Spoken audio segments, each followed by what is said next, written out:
Hey everyone, and welcome back. Today, we're going to dive into an emotion that, let's be honest, we've all felt but we really don't like to talk about: envy. But what if it wasn't this terrible thing? What if we could actually transform it? Turn that feeling that kind of tears us down into a powerful tool that actually builds us up? Well, let's find out how. You know exactly what I'm talking about. You're just casually scrolling and then, bam, you see it. Someone's got a promotion, they're on a perfect vacation, or they post some incredible life update, and you feel that little pang deep in your gut. I mean, it's pretty much a universal experience in our digital world. But what if that feeling wasn't just negative? And this, right here, is the core idea we're going to unpack today. The big reframe is to stop looking at envy as some kind of character flaw and start seeing it for what it really is: a compass. It's literally a map, pointing you directly toward your deepest desires and showing you the parts of your life that are just ready for growth. All right, so let's kick things off in our first section. We need to really understand what this feeling is actually trying to tell us. It's time to take a hard look into that uncomfortable mirror that envy holds up. So, self-development coach Roxy Nafusi has this amazing take on it. She says envy isn't really about the other person at all. It's not a judgment on them, it's a signal about you.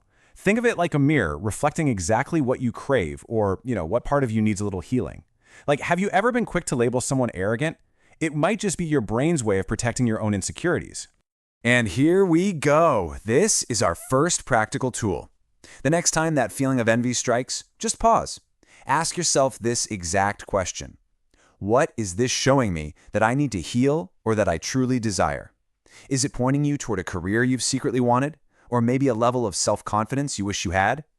This one simple question totally shifts you from a place of judgment into one of genuine self-discovery. Okay, on to section 2.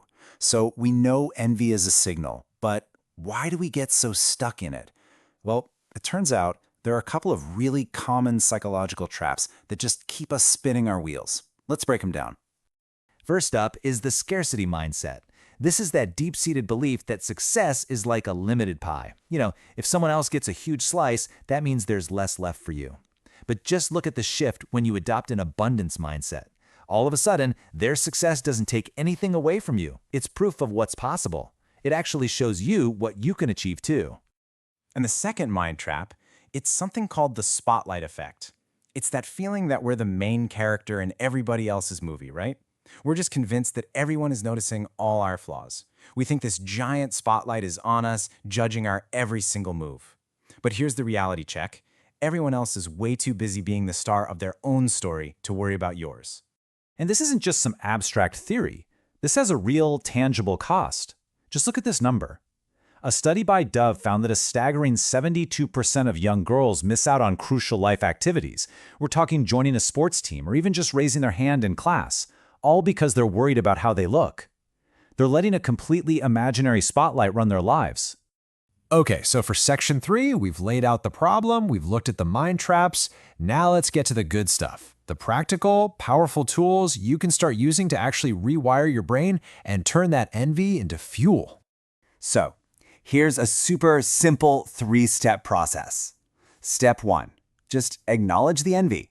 Don't judge it, just notice it. Step 2, ask that key question again. What is this showing me?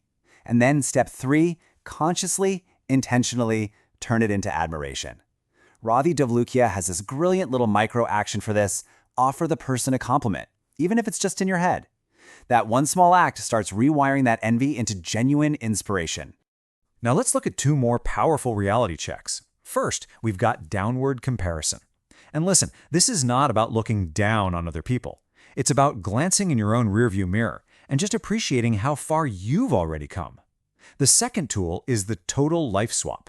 And this one's a huge reminder that when you envy one tiny piece of someone's life, you have to consider the entire package. Now, really think about this for a second. Would you trade everything, your memories, your friends, your family, your specific challenges that have shaped who you are, for their entire life? And that includes all the struggles, the hardships, and the traumas that you don't see on social media. When you really think about it, the answer is almost always a resounding no. So, for our 4th section, we get to a really crucial point. Moving from envy to inspiration requires a solid foundation of self-worth. But here's the secret. Confidence isn't something you just sit around and wait to feel. It's something you build, one action at a time. Let's look at how. First things first, we have to clear up this huge misconception. So many of us, especially women, are terrified of coming across as arrogant. But as you can see, confidence and arrogance are polar opposites. Arrogance comes from insecurity. It needs to put other people down to feel tall. Real, true confidence is rooted in self-worth. It's about being sure of who you are while also fully accepting that you're still a work in progress. So how do you actually build that real confidence?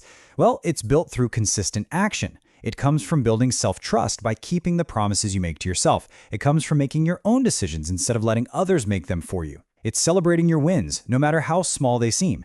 And it's treating yourself, your mind, and your body with respect. It turns out self-discipline is actually one of the highest forms of self-love. And if you want just one tiny, immediate action you can start today, this is it. The next time someone gives you a compliment, fight that powerful urge to brush it off. Don't say, "Oh, this old thing," or "Oh, it was nothing." Just pause, breathe it in, and simply say, "Thank you." When you do that, you're allowing yourself to truly receive that gift, and you're completing the cycle of kindness. And that brings us to our final section.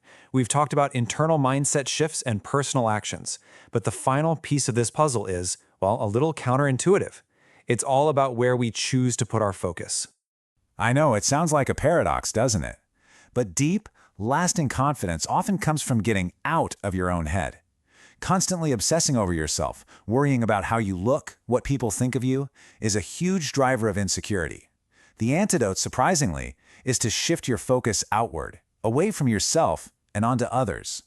And this is just so powerful.